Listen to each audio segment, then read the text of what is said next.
Hey y'all, it's Kate from the Apothecary and welcome back to my channel. In today's video, I'm going to be doing something a little bit different. So I absolutely loved my top 8 books of last year, the top 8 reads that I had, and I want to talk about them more, but I want to give you all a taste of the writing in these books and see just how good they were. So today I'm going to be reading the first page in my top 8 books with one caveat, which I will get to in just a second. I will talk about that when I get to that book. This is in no particular order really, just the top 8 books. Some of these I've gotten permission from the authors to read out. Others are authors that are a little bit harder to get a hold of, but I imagine that they will be okay with this since this is basically like free advertisement for them. So without further ado, I'm going to just jump right in because this might take a while reading the first page of 8 different books. But I'm so excited for this video. So our first book up is Labyrinth's Heart by M.A. Carrick. This was book 3 in the Rook and Rose trilogy, the final book in that trilogy. And for all of these readings, I will cut out where I think it's going to go into spoilers. But most of these are book 1s, and so spoilers aren't really a concern. And this is also the very first page in the book. Some they're the first page in prologues, some they're the first page in chapter 1s. So yeah, let's just get it right in. Labyrinth's Heart by M.A. Carrick. This is the first page of the prologue. The world held 3 kinds of fear. There was the kind too strong to fight. If you were smart, you ran, hid until it passed you by. There was the kind you stood up and faced, but if you didn't, then you'd spend your whole life hiding. And there was the kind you lived with, because once it seeped into your bones, it never truly went away. Gray knew he was supposed to enjoy the Festival of Veiled Waters. It was a time of celebration from the upper bank to the lower, when fog shrouded the city for a solid week and everyone ran around in masks. There were singers and jugglers and plays about the fall of the tyrant, and most people looked forward to it all winter. But the week of unrelenting fog made him feel like someone might step out of it without warning, like he might vanish into it and never be seen again. I just love that first page. It sets the tone for the whole book so well, and really the whole series as a whole. It just gives you such a great feel for M.A. Carrick's writing. And you wouldn't know it by reading it, but that is, M.A. Carrick is 2 authors writing as one, and I love them both. Our next book up is A River Enchanted by Rebecca Ross. This is book 1 in the Elements of Cadence duology. I am actually reading book 2 right now and loving it, but this is from book 1, A River Enchanted. Page 1 of chapter 1 reads, "It was safest to cross the ocean at night when the moon and stars shone on the water. At least, that's what Jack had been raised to believe. He wasn't sure if those old convictions still held true these days.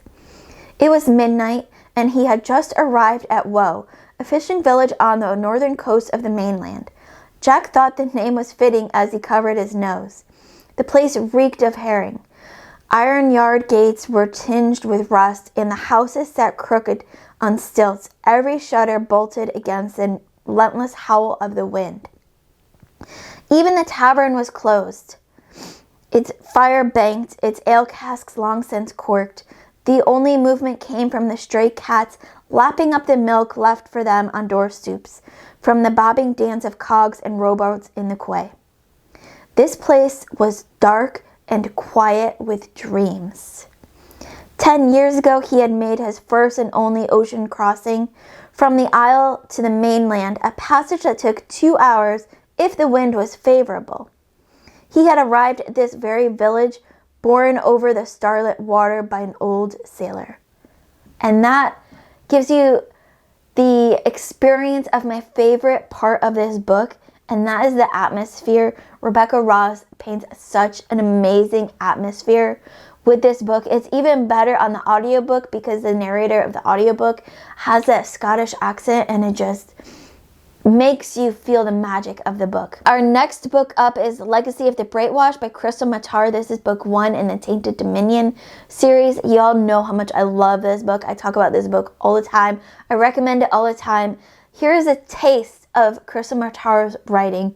This is from page 1, chapter 1, titled Tashu Day 1. I'm sure I'm saying his name wrong, and you're going to hear a bunch, but that's how I pronounced it this whole time, so that's how I'm doing it now. It had already been a long, exhausting day when the girl's body washed up on the bank of the Brightwash. Tashu Blackwood trudged up the street, feeling the weariness in every part of his body.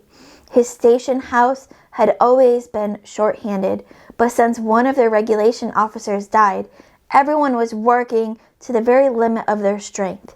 Some days he scarcely knew what time it was, what month it was. Hours and weeks blending together into a trek through the city, knocking on doors, asking questions, filing endless stacks of paperwork at the station house. And that gives you a feel of kind of the bleakness of the Legacy of the Brightwash. It definitely is dark fantasy, borderline, grimdark. I'm not sure where the grimdark borderline goes, but I loved it so much. It was so dark, but yet filled with so much hope. I absolutely loved it.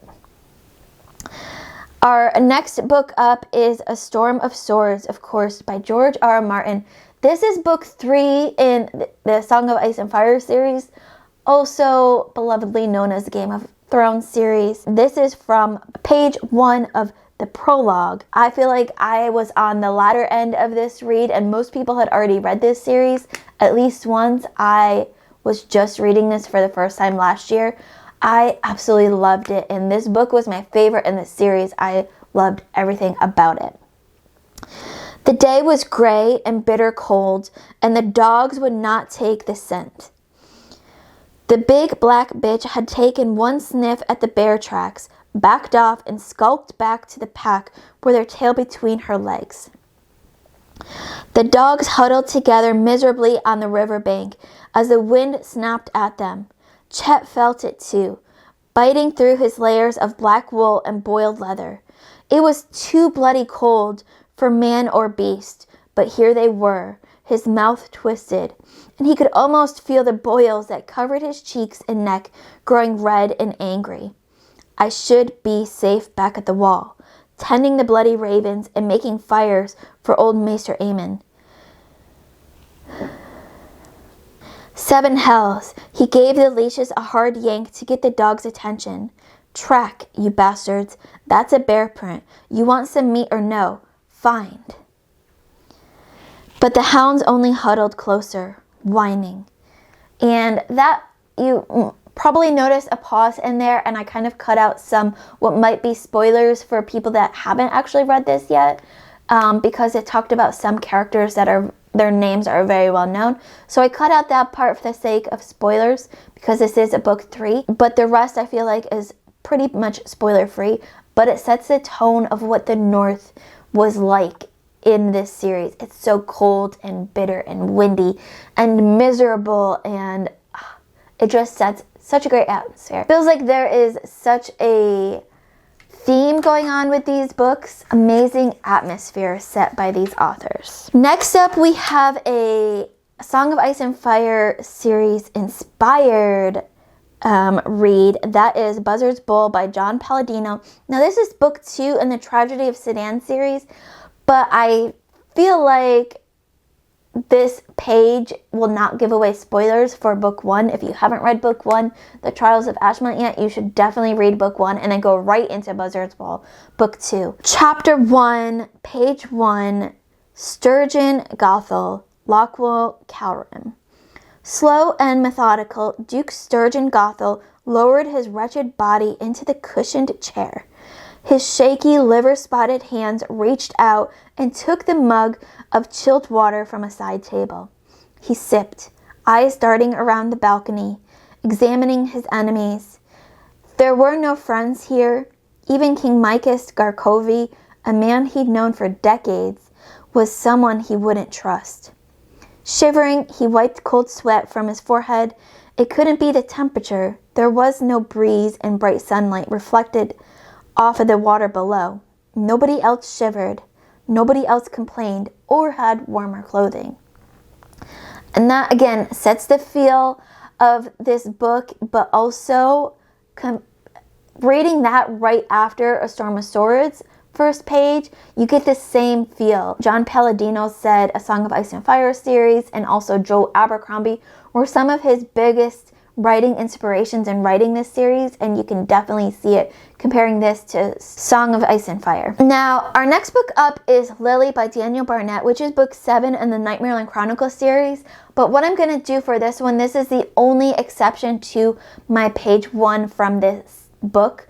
I'm going to read you page 1 from the very first book, Nightfall, because this was the page that instantly made me fall in love with this series. And if you haven't read Nightmare Chronicles series yet and you're a big fan of horror or just absolutely fantastic, beautiful writing, this will give you a glimpse at how beautiful Daniel Barnett's writing is and how he just grabs you straight from page 1. So again, this is from Nightfall, book 1 of the Nightmare Chronicles series. Tomorrow died on the last morning of May. There were those who saw it happen, who watched the shadow fall, who felt the chop of the guillotine as the world lost its head.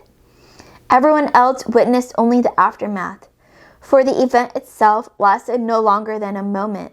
They stepped outside from windowless rooms, they climbed up from crowded subways, they pulled back the blinds to let in the sun, and found the nightmare waiting for them.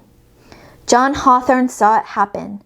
He stood behind his house, down a path his feet had worn through the trees. The trees were harsh things, fossils with knobbed branches and leathered bark. And that just gives you an idea. I had to stop mid-sentence because I realized I didn't have the rest of that sentence on my screen.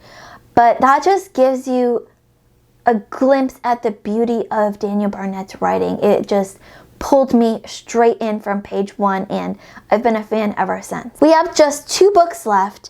Our next book up is The Hexologists by Josiah Bancroft, and this is going to be like a complete and utter 180, 360 shift from Nightfall. This is such, if you are familiar with Josiah Bancroft's writing from the Books of Babel series, you know he can have some zany, way out there writing, and The Hexologist kind of took that zaniness and dialed it way, way up. So this is page 1 from chapter 1, titled The King in the Cake. The king wishes to be cooked alive, the royal secretary said, accepting the proffered saucer and cup and immediately setting both aside. At his back, the freshly stoked fire added a touch of theater to his announcement, though neither seemed to suit what, until recently, had been a pleasantly Sunday morning. Does he? As old Bilby gazed at the royal secretary with all the warmth of a hypnotist. Yes. He's quite insistent. The questionable impression of the royal secretary's slight chin and cumbersome nose was considerably improved by his well-tailored suit, fastidiously combed hair, and blonde mustache waxed into upturned barbs. Those modest whiskers struck Isolde as a dubious effort to impart gravity to a youthful face. And then we learn on page 2 that not only does the king want to be cooked alive, but he wants to be baked in a cake. And that, I read that first page and I was like, I have to know why. I have to know why the king wants to be cooked alive. That book made me laugh so much. And our last book in my top 8 that I'm going to be reading from today is Wistful Ascending by J.C.M. Byrne. This is a superhero sci-fi book that is so much fun. This is one author that I did get permission, and he can't wait for y'all to hear this first page. This is page 1 from the prologue titled Beginning of the End. And one of my favorite things about J.C.M. Byrne's writing is his chapter titles are absolutely hilarious, fantastic, make you laugh. So this is page 1 from the prologue. Rohan's helmet whined with a heavy demand as he drew in a painful, choppy breath. Rex, I know it's called a punchline, but you don't have to actually hit me. The enormous hybrid drove a ham-sized fist deep into the soft tissue just below Rohan's sternum. Mom said if I left Earth, I'd die in some nameless moon. Looks like this could be my chance to prove her right. Before we finish, I just want to say thank you. Rex's teeth gleamed pearl white between snarl-locked lips. That just shows you how much fun the Wistful Ascending book is. I can't wait to read more in that series and more from all of these authors. Let me know in the comments below which one was your favorite page one out of the ones that I read below. Let me know what other page ones I should be looking out for in your favorite reads. As always, keep reading, and I love y'all to the moon and back. Bye.